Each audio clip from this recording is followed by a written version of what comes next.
Hi, I'm Michael Thornton from SubGravity, and today we're going to talk about sizing and adjusting your backplate. It's common to see divers with improperly adjusted harnesses on their backplates. This can cause issues with trim, making you either positively or negatively trimmed out. It causes issues with reaching your valves, accessing D-rings, and also can put all of the weight on your shoulders instead of your hips and waist when carrying your tank, rebreather, or double tanks outside of the water. Okay, as we adjust our harness on our backplates, we're going to start from the top of the plate and move down to the bottom. The first thing we're going to do is adjust the height of the plate. We want to make sure that our tank valves are accessible, and also we want the correct position and height on our back so that our tank, double tanks, or rebreather stay where they need to and keep us in trim. We will then move down the shoulder straps, making sure that they are even so that the plate stays square on our back. And we will then move to our D-rings on our chest. Having these in the correct position makes it easy to access them and utilize them underwater without having to reach over with your other hand. After the shoulder straps, we will move to the waist strap. We'll place our buckle just to the right of our crotch strap and our line or cutting device where it is accessible from either hand. Our crotch strap will be the last thing we adjust, and we'll make sure that that is not tight, not pulling the waist strap down, but securing the plate position on our back. When we adjust the height of our back plate, we want to ensure that the shoulder straps are tight enough to keep it in place. We do not want it to be sloppy or move around and cause issues while we're diving. To make sure it's tight enough, the plate should be high enough that you can reach the top of the plate with either hand.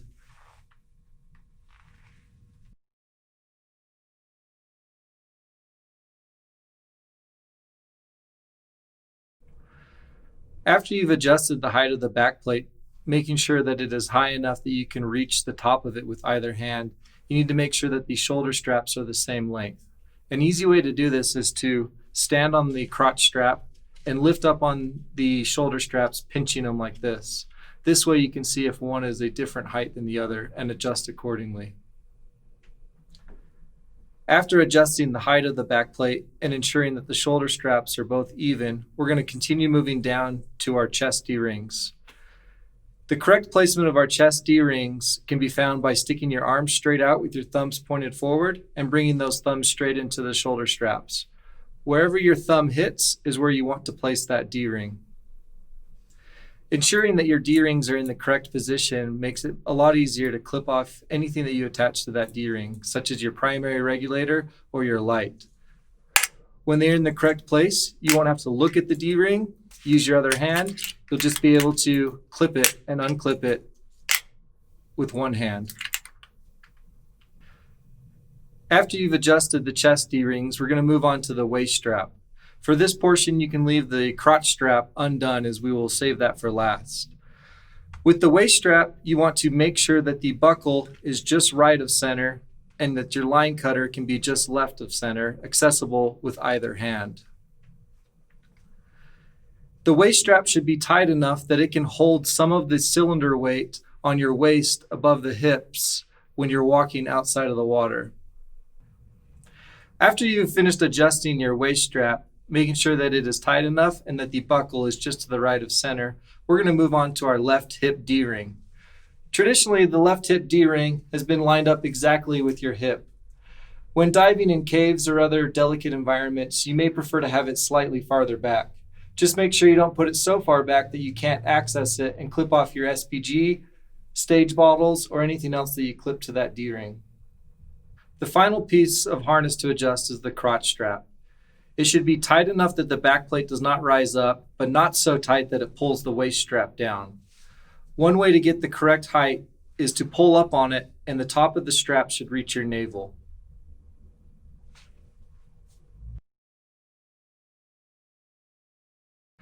The SubGravity backplates come in two different sizes, standard and small.